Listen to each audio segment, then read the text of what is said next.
Para el que no sabe, arranqué a estudiar dirección de cine y animación, y la posta es que en estos primeros días me di cuenta de una sola cosa, y es que la gente que dibuja, o ilustradores en general, vivimos en una mentira. La gente que viene del dibujo está súper acostumbrada a hacer poses fijas, súper detalladas y perfectas, pero en la animación, como todo se mueve, tenés que equilibrar el tiempo y la calidad de los dibujos, y si intentás hacer cada frame como un dibujo súper detallado y súper bien hecho, no lo vas a terminar nunca. Por lo que en este video te voy a explicar un poco lo que yo hago para poder mantener cierta consistencia y a la vez también explicarte cómo hacer tus animaciones más fluidas sabiendo utilizar un chart de animación, que es lo que se utiliza como base en la industria, ya sea en programas como Toon Boom Harmony de forma individual o trabajando con otras personas que te hagan los intermedios. Los charts de animación es un problema de aprender porque es un concepto del que todos hablan, pero casi ningún tutorial lo explica del todo bien o de forma que por lo menos a mí no me haga dormir. Así que yo te lo voy a explicar. Mira, yo me frustré, hice 3 intentos súper desastrosos que me hicieron sentir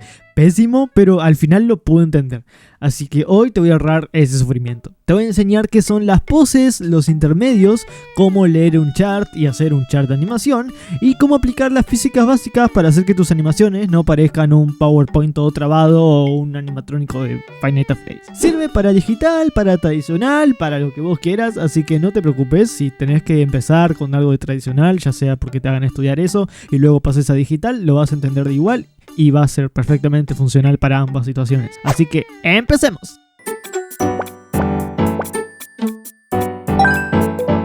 Un pequeño aclaratorio sobre el speed paint de fondo.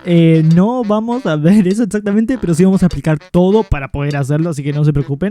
Vamos a ir por otro ejemplo, así que nada, quería aclararlo por si las dudas. Antes de mandarnos a animar hay que configurar el software, por lo menos en Toon Boom Harmony, que es el que yo utilizo, porque es vital para lo que vamos a estar haciendo en este video.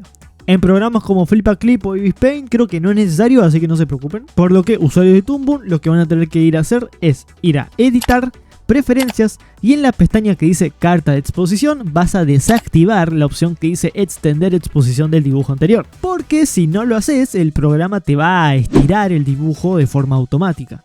Al desactivarlo logramos que cada dibujo sea como un frame único, como lo harías en un papel. No tenés un papel y vas al otro y se te ponen todos los dibujos en todos los demás papeles, no tiene sentido. Se te ponen solamente como en ese frame. Así tenemos control total de nuestras poses claves y podemos modificar la pose y dónde queremos que esté situada, porque si no, si lo mantenemos es un quilombo y mejor no. Y hablando de las poses claves, la animación se divide en 2 pilares fundamentales. Primero son las poses clave o K-pose, que son los dibujos obligatorios para entender perfectamente lo que está realizando nuestro personaje o nuestro objeto que querramos animar.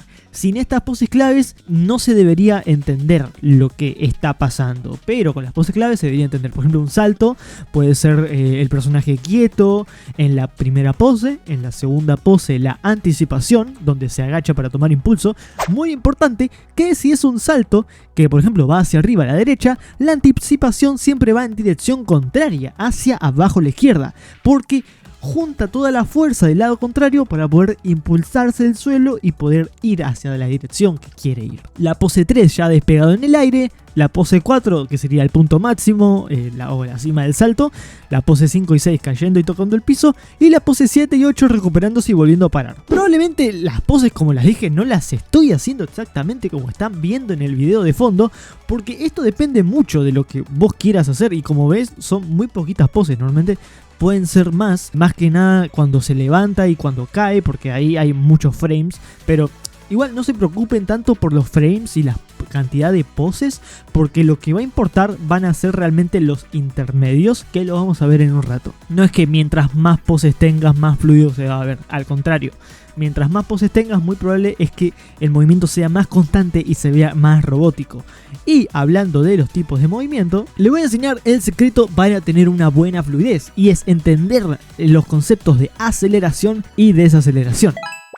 Primero vamos a empezar con velocidad constante, que es cuando un objeto se mueve a la misma velocidad. Pero primero les quiero enseñar bien, o por lo menos explicar muy por encima, que un objeto moviéndose es básicamente un objeto capturado en diferentes frames, desplazándose un poco. Cuando el desplazamiento es muy extenso, es decir, el objeto no se encuentra muy cerca del objeto anterior, es como si estuviera parpadeando y moviéndose. No se ve como un movimiento fluido que está siguiendo, sino que es como que aparece y desaparece en diferentes lugares. Por esto es bueno saber los conceptos de aceleración y desaceleración, porque esto nos va a servir mucho para dar los efectos que queremos poner en nuestra animación para que sea precisamente más fluida. Por lo que primero vamos a pasar con un movimiento constante, que es cuando el objeto se mueve en la misma velocidad sin parar. Esto es antinatural y se ve robótico, ya que en la vida real no pasa y hasta en los movimientos robóticos tampoco se mueven así, sino que las cosas siempre arrancan, toman velocidad y luego frenan. Esto se puede ver como dibujos uno al lado de otro totalmente inmóviles que no cambian ni varían y tienen el mismo tiempo entre frame y frame. Que no tiene nada de malo que tengan el mismo tiempo entre frame y frame, pero que no varíen en forma ni que den ningún indicio de movimiento, eso es lo malo y eso hace que se vea como si fuera un movimiento antinatural y que sea constante. Ahora ya arrancando en la aceleración o ace out es cuando el movimiento empieza lento y gana velocidad. En animación esto significa que los primeros frames, escuchen esto, están muy pegados unos de otros. Al estar tan juntos, el ojo cree que va lento, pero en realidad se van haciendo muchos dibujos, no es que va lento, y tampoco se extiende el frame, porque si extendes el frame, lo que hace es que el ojo humano vea la imagen estática, no la vea en movimiento. Es similar a cuando, por ejemplo, alguien dibuja unas letras y las vuelve a dibujar por encima. Muy similar, ya que si pones solamente el dibujo de la letra o el texto quieto, no se va a mover y se va a ver feo, raro, pero si lo pones 2-3 frames de más, vuelto a dibujar por encima, ya esas letras en la animación se ven mucho mejores. Igual no tenía nada que ver, pero al estar tan juntos, el ojo cree que va lento y a medida que pasan los frames, los vas dibujando cada vez más separados. Esa separación da la ilusión de velocidad. Siempre traten de hacer que el dibujo anterior al frame que están haciendo y el siguiente estén conectados, porque si no están conectados, lo más probable es que se llegue a notar cierta falsedad en el movimiento y que no se sienta del todo fluido. No traten de ir de una punta a la otra porque se va a ver mal y no es la idea. Y ahora con la desaceleración o el ace in pasa exactamente lo opuesto. El dibujo viene súper rápido con dibujos muy separados entre frame y frame y empieza a frenar. Por ende, los últimos dibujos se van pegando y superponiendo cada vez hasta detenerse. Esto se puede leer más o menos como esta línea acá que les dejo, donde tenemos todos los frames que les fui mostrando. Cada uno tiene el movimiento, en este caso de movimiento constante, aceleración y desaceleración, donde pueden ver la cantidad de frames que yo puse de forma simbólica para demostrar cómo sería este movimiento. Importante, la posición de los frames no tiene nada que ver con el timeline. El timeline siempre van a estar ahí, los frames siempre van a estar uno pegado del otro. Lo que importa en esa línea que yo les estoy mostrando es la posición de nuestro dibujo, no es el timeline, es la posición en nuestro dibujo. Por ejemplo, si pose A está en pose B, si yo pongo un intermedio entre la pose 1 y 2, ese intermedio no lo voy a poner separado 2 frames de pose 1 y pose 2 porque no se va a ver nada. Voy a hacer el dibujo en el medio. No es que el frame está en el timeline en el medio, sino que el dibujo está en el medio. Ahora ya podemos volver a el salto o esta pequeña práctica que estábamos diciendo antes, donde el despegue en este caso tiene muy poquitos frames porque hay una explosión de velocidad. Pero cuando el personaje llega al punto máximo en el aire, la gravedad le gana, pierde velocidad y desacelera. Ahí en la cima, los frames están todos juntos y hace que el movimiento se vea un poquito más lento en la parte de arriba. Y por una fracción de segundo parece que flota, pero luego cae y acelera, separando los frames. Por ejemplo, 3 o 2 frames que estén separados uno del otro pero que estén juntos, y finalmente impacta en el suelo desacelerando de nuevo, poniendo varios frames para hacer el movimiento del personaje volviéndose a recuperar y parándose en su mismo sitio. Ahora, sabiendo esto, ya podemos entender más o menos qué puede ser un chart de animación, que es simplemente una guía, un mapita visual de lo que dibujamos en un costado para saber dónde ubicar los intermedios. Como ya había mostrado, se ve algo así, que es una línea vertical. Acá pones el nombre de tu primera pose, en este caso pose 1, que era la del personaje levantado, y abajo la pose de destino, que sería pose 2, que era el personaje impulsándose para el lado contrario para ir a saltar. Las marquitas que hagas en el medio son tus dibujos intermedios, son los frames que van a conectar esas dos poses. Y normalmente la forma más fácil de animar esto es dividiéndolo por mitades, donde si haces por ejemplo una marca en el centro exacto, significa que tu dibujo intermedio va a estar justo en la mitad de la pose 1 y la pose 2. Y si quieres hacer una desaceleración, es decir, que termine lento, vas a agrupar las marcas más cerca de la pose 2. Y si querés hacer una aceleración, vas a ubicar las marcas más cerca de la pose 1, donde haces una marca a la mitad, luego la mitad de esa mitad y otra mitad de la mitad, y así hasta tener todos los frames que vos quieras. Cabe aclarar que cuando nosotros hacemos el dibujo del chart, donde ponemos la pose clave, por ejemplo la pose clave 1 y 2, y agregamos los intermedios, vamos a tener que volver a asignar los nombres, o mejor dicho, los números de la pose 1 y la pose 2. Por ejemplo, si en pose 1 y pose 2 tenemos 4 frames intermedios, tenemos que contar desde la pose 1 hasta la pose 2 como si fueran frames, porque lo son. Así que por ejemplo sería pose 1, el primer frame, más los 4 intermedios, 5 frames, obviamente poniendo cada intermedio con un número, puede ser en este caso, usualmente se utiliza haciéndolo con 0.1, 0.2, 0.3, hasta llegar a la pose 2, que no se va a llamar 2 porque ya no será el frame número 2, será el frame número 6, porque tenemos el frame 1 de la pose 1 y los 4 intermedios que conectan con pose 2, que ya no sería más pose 2, sino que sería pose 6. Esto es muy importante, de verdad es súper importante que lo hagan. Sé que es tardado y que uno puede pensar, bueno, pero no pasa nada, yo pongo como pose 1 y pose 2 y lo mantengo así y no me hago quilombo. Realmente pensaba lo mismo y me doy cuenta de que no es así, es mucho más difícil, así que tienen que enumerar de nuevo los frames intermedios y las poses. Sé que es un quilombo, pero realmente ayuda mucho y es mucho más fácil de entender en caso de que trabajes con alguien más. Así le decís a tu cerebro o al asistente, por si algún día sos un animador más profesional y tenés a alguien que se encargue de realizar estos intermedios por vos, a qué velocidad exacta debe moverse la acción. Es decir, dibujos juntos es igual a lento, dibujos separados rápido. Muy importante, no tiene nada que ver con el timeline. El timeline van a ser todos los frames juntos. Podés extender o acortar frame, pero eso no, la verdad, personalmente no me sirvió.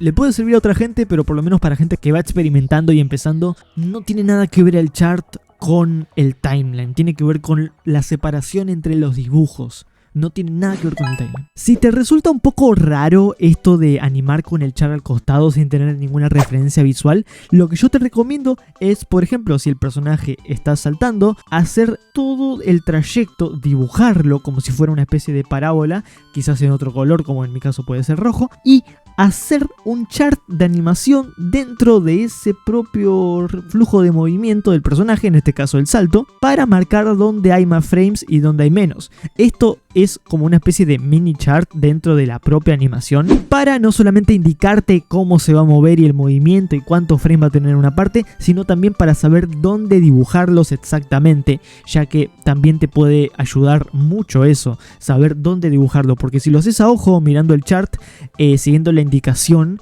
quizás si no tenés una idea fija de exactamente por dónde querés que pase, puede ser más difícil. Esto también ayuda mucho si es que tenés a un asistente haciendo los in-betweens, le puede ayudar realmente mucho a saber dónde tener que poner exactamente los frames que le estás solicitando. Y si se lo enseñas a algún profesor, probablemente él entienda más lo que quisiste hacer. Así que esta es otra alternativa para poder hacer un chart de animación, obviamente también al costado, pero para poder animarlo de forma más fluida y más rápida, tener una especie de mini chart que siga el movimiento de flujo de tu personaje, ya sea una cabeza moviéndose, un brazo, lo que sea. Usualmente todo tiene forma de arco porque es así como los humanos nos movemos, por ende todos los movimientos suelen ser así que la mayoría de las veces va a tener esta forma de parábola o líneas curvadas. Quería aclararlo ya que haciendo las cosas del video me di cuenta que me faltaba este dato. Preferiblemente yo utilizaría esta opción ya que es mucho más fácil y encima podés ver de mejor forma si es que te está quedando bien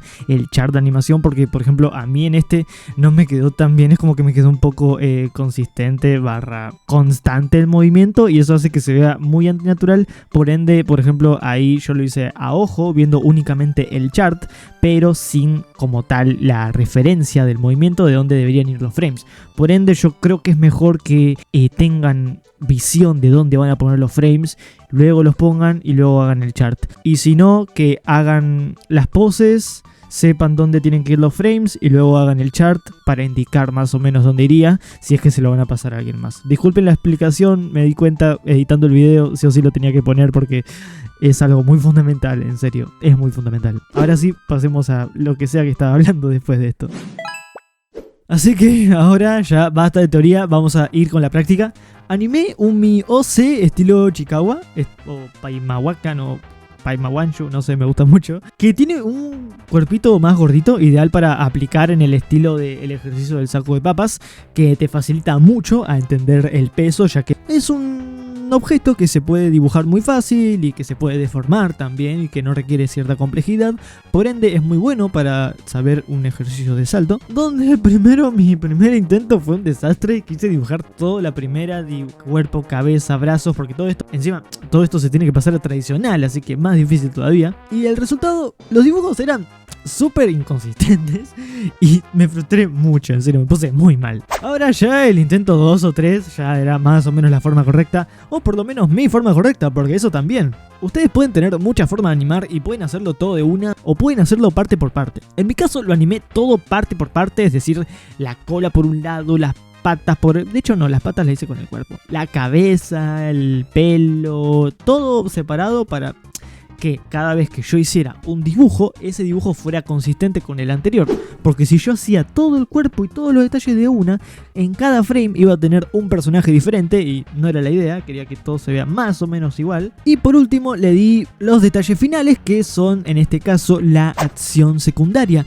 que es lo que acompaña al movimiento principal, en este caso la cola, las orejas y unos mofletes que tiene como unos pelitos que son muy livianos, por ende se van a mover mucho cuando el personaje salte. Si tu personaje salta o va hacia arriba, las partes livianas se quedan atrás, es decir que van hacia abajo. Y cuando el cuerpo cae, el pelo y la ropa suben. Para entenderlo mejor, agarré el lápiz de mi tableta desde la punta y simulé el movimiento para saber cómo se movería en este caso la cola del personaje. Este tipo de simulación se le llama naturalista, o por lo menos más o menos algo así es, que es cuando se simula un movimiento o algo que nosotros asociamos con la vida real. Puede ser por ejemplo en la simulación de tela o de ropa o pelo, cabello, movimiento. Todo eso que nosotros asociemos con algo que podemos ver en la vida real y que podemos notar como movimiento, todo eso se trata de simular en la animación para que nosotros le demos verosimilitud a lo que estamos viendo, porque si vemos que algo no corresponde con lo que debería de hacer realmente, lo vemos como que puede estar trabado, que puede estar mal hecho.